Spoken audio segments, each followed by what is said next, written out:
Dans le souffle du monde, avant le mot, avant l'ombre, il y avait un seul cœur, une seule ombre. Adam, Cadmon, le code, l'homme primordial. Avant le genre, avant l'histoire, avant le fleur. Avant la mémoire écrite, avant le rite, l'humain était un fleuve, pas un esprit en fuite. Conscience unifiée, Moyo Nyonso, le souffle Congo, l'âme qui ne se pose. Dans la terre Yoruba, on disait Azé, le pouvoir de vivre, de dire et de créer. Pas de temps, pas de prêtre, pas de hiérarchie, juste le lien vivant, juste la vie qui prie. Mais le souffle s'est divisé et la matière a demandé. Du 1 au 2, la conscience est séparée. Adam et Ève, la dualité est née. Dans l'Éden, on vivait sans cérémonie. Puis le symbole est venu comme une mélodie. Du 1 au 2, du ciel à la terre, on a appris à marcher, on a appris à faire. Mais quand la technologie vient un pouvoir sans loi, le déluge revient pour tout remettre droit.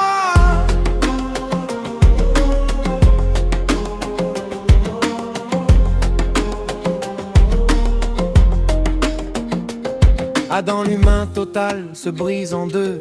Ève, la vie, la polarité, le feu. La conscience devient jeu, le monde devient autre. Et la matière demande un nom, un autre. Dans la mythologie Congo, on parle de Kanda, le clan, la lignée, le sang, la mémoire. Dans la sagesse Yoruba, Ori est le destin, la tête spirituelle, le guide dans le chemin.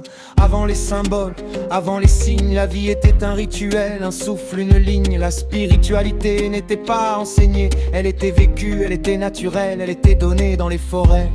Dans les rivières, dans les montagnes, les ancêtres parlaient sans voix, sans parole, sans campagne. Bokono, dans le cœur des anciens, la nature comme livre, l'esprit comme lien. Puis vint le symbole, la parole codée, les premiers objets sacrés, les premiers rituels guidés. La mémoire s'est écrite, les signes sont nés. Et l'homme a appris à se représenter. Dans Kemet, la plume Thoth a gravé la loi. Dans Sumer, les tablettes ont donné la voix. Dans la terre Congo, le Dikenga se dessine, le cercle du temps, la vie qui s'illumine. Alors les veilleurs sont arrivés, les gardiens du savoir, les porteurs de clés. Anunnaki, Shemsuor, Bakoulou et autres, véclumeurs des gîtes de conscience, des codes et des portes. Ils ont enseigné l'architecture du monde, les lois, les rituels, la science profonde. Mais quand le savoir devient pouvoir sans cœur, le déséquilibre naît et l'humain perd sa valeur. Les empires grandissent, les voix se taisent, la spiritualité se vend, la vie se paie en faiblesse. Les rituels deviennent théâtre et le sacré devient un masque. Dans le Congo, le Nkizi est gardien du pacte. Mais quand le pacte est rompu, le monde se fracture, se contracte. Dans Yoruba, Eshu ouvre les chemins. Mais si on l'utilise sans respect, il devient destin. Alors le déluge vient, pas seulement l'eau, mais la fin d'un système. La fin d'un faux Noé, l'archiviste garde la vie. L'arche et le code, la sauvegarde du nous. Ce n'est pas une histoire unique, c'est un cycle, une réinitialisation. Quand la civilisation se perd, le monde reprend sa respiration.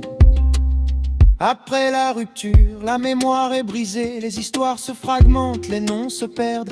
Mais la vie continue, le souffle persiste et l'homme cherche la lumière, même dans le risque. Dans Congo, on retrouve la trace des ancêtres. Dans Yoruba, le chant du Horin narciste. Mais de chaque tradition, une même vérité, la conscience et une su. Du 1 au 2, la conscience est séparée. Adam et Ève, la dualité est née.